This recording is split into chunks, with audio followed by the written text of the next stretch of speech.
Radhe Radhe, happy Ekadashi to all. क्या आपको पता है कि भारत का नाम कैसे रखा गया? हाँ, इतिहास गवाह है कि हमारे देश में 3 भरत हुए हैं। लोगों का मानना है कि उन तीनों में से कोई एक भरत के नाम पर हमारे भारत का नाम रखा गया। तो चलिए जानते हैं तीनों भरत की कहानी। पहले भरत को तो आप सभी लोग जानते हैं, राम जी के भाई जो धर्म की मूर्ति थे। दूसरे और तीसरे भरत की कहानी मैं आज आप लोगों को सुनाने वाली हूँ। पहले भरत की कहानी ऐसी है, जब विश्वामित्र और मेनका की एक पुत्री हुई। विश्वामित्र जी ने सोचा कि मैं तो ठहरा संत, मैं इस पुत्र का क्या करूँगा। और मेनका ने सोचा मैं तो ठहरी स्वर्ग की अप्सरा, मैं इस पुत्र का क्या करूँगी। तो वे दोनों उसको एक जंगल में छोड़कर चले जाते हैं अपने अपने काम करने।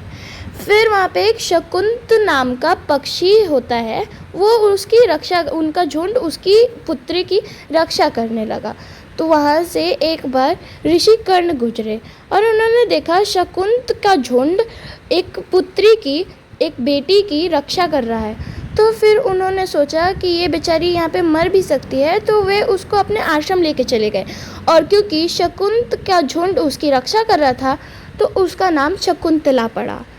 शकुंतला धीरे धीरे बड़ी हुई और अब उसे काम दिया गया कि जो भी अतिथि आए उसका आदर सत्कार तुम करोगी, और उसकी कुछ सखियों को ये काम बांटा गया।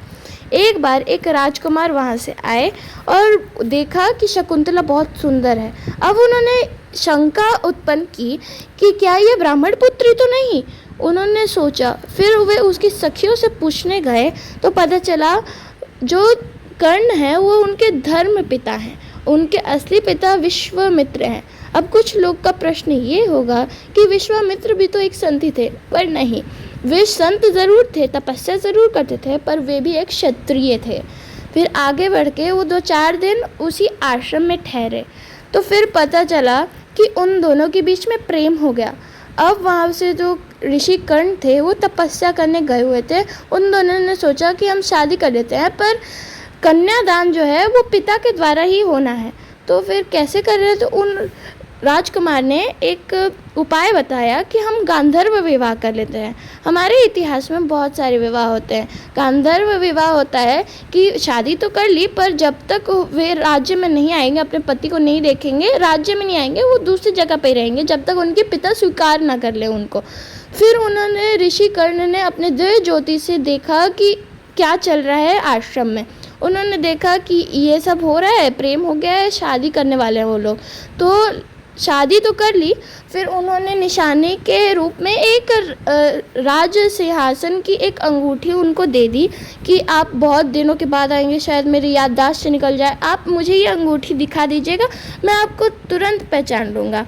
फिर अपनी दिव्य ज्योति से ऋषि कर्ण वो सब देख लेते हैं, और फिर जब वो 2-3 साल के बाद तपस्या करके लौटते हैं तो शकुंतला और ऋषि कर्ण को रिश्ता बहुत पसंद आता है। तो वे तैयारी करने लगते हैं कि वे अपने पति के पास जाएगी और कुछ शिष्यों को उसके काम में जुटा देते हैं। एक बार शकुंतला नदी के किनारे स्नान करने जाती है, उसका ध्यान पूरा, वो ध्यान मग्न थी अपने पति के विचारों में।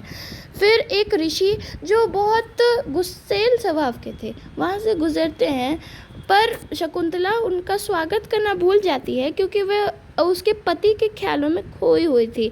तो उनको आ जाता है गुस्सा कि ये हमारा निरादर कर रही है। वे गंगा जल हाथ में लेकर शकुंतला को श्राप दे देते हैं। बोलते हैं कि जा, जिसके वियोग में तू खोई हुई है वह तुझे पहचानने से इनकार कर देगा। अब ये श्राप पड़ते ही शकुंतला के हाथ में जो अंगूठी थी वह पानी में दह जाती है। फिर वहाँ पे मंडप सजता है, वे धूम धमाल से जाते हैं राजा के पास। अब पता चलता है कि राजा उसको स्वीकार करने से मना कर रहा है क्योंकि वो भूल चुका है। फिर राजसभा बैठाई जाती है और बोला जाता है, राजा बोलता है कि मुझे अच्छी तरीके से याद है, मैं चेहरा तो भूल गया हूँ, पर मुझे याद है कि मैं जिससे शादी करके आया था मैंने उसको एक अंगूठी दी थी निशानी के तौर पे। अगर तुम्हारे पास वो अंगूठी है तो मैं तुम्हें स्वीकार कर दूँगा। पर अब अंगूठी तो बह गई थी नदी में, वो कहाँ से दिखाती। अब इसी के वियोग में वो जंगल में रह जाती है। वो अपने धर्म पिता ऋषि कर्ण के पास भी नहीं जाती है, वे रहती है और उनको वहाँ पे एक पुत्र की प्राप्ति होती है जिसका नाम भरत रखा जाता है। अब मछुआरे ने जाल डाला और एक मछली को काटा तो पता चलता है उसके पेट से एक अंगूठी निकली है।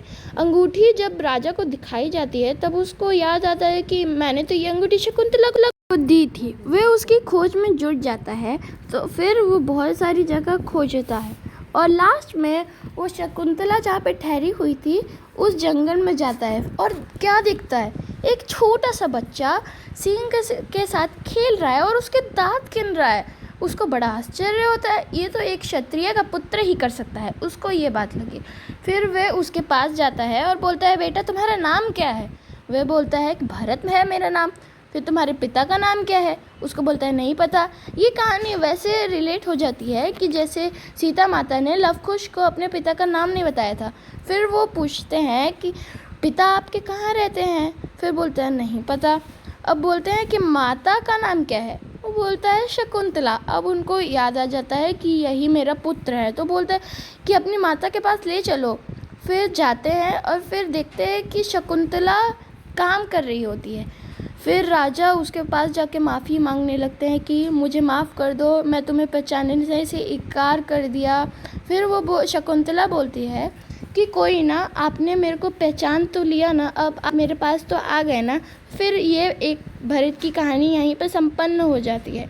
दूसरे भरत की कहानी, एक राजा के 3 पुत्र होते हैं जिसमें से छोटे पुत्र का नाम भरत होता है। उसको एक काम दिया जाता है कि खेत की रखवाली करो ताकि चिड़िया दाने ना चुगे। फिर वो राम जी के बहुत बड़े भक्त होते हैं, वो खेत की रखवाली करने चल जाते हैं। अब चिड़िया जब दाना चुग रही है तो वे अपने मन ही मन में गुनगुना रहे हैं, राम जी की चिड़िया राम जी के खेत, खा ले रे चिड़िया भरी भरी पेट। अब ये गुनगुनाते गुनगुनाते वे काम अपना कर रहे होते हैं। फिर कुछ लोग देखते हैं कि ये चिड़िया तो दाना चुग रही है और ये गाना गा रहा है, ये रखवाली नहीं कर रहा है खेत की। वे उसके बड़े भाई के पास जाते हैं और बोलते हैं आपका छोटा भाई तो पगला गया है। और फिर वो बड़ा भाई एक मोटी डंडी लेके चल जाता है अपने छोटे भाई के पास और उसको मारते हुए कहता है कि अगर पूरी दाने चिड़िया ही चुग लेगी तो तू क्या खाएगा। फिर एक भरत की कहानी तो ये हो जाती है जो अनंत भक्त थे राम जी के। अब ज़्यादातर लोगों का मानना है कि जो शकुंतला के पुत्र भरत थे उनके नाम पे रखा गया नाम भारत का, लेकिन सब लोग सबके लिए मानते हैं कि राम जी के भाई भरत पे रखा गया, शकुंतला के पुत्र भरत पे रखा गया, एक राजा के 3 भाई जो थे उसके छोटे बेटे के नाम पे रखा गया। बहुत सारी मान्यता है। आपको ये स्टोरी कैसे लगी और आप किस भरत के साथ जाना चाहते हैं, आप कमेंट में ज़रूर बताएं। राधे राधे।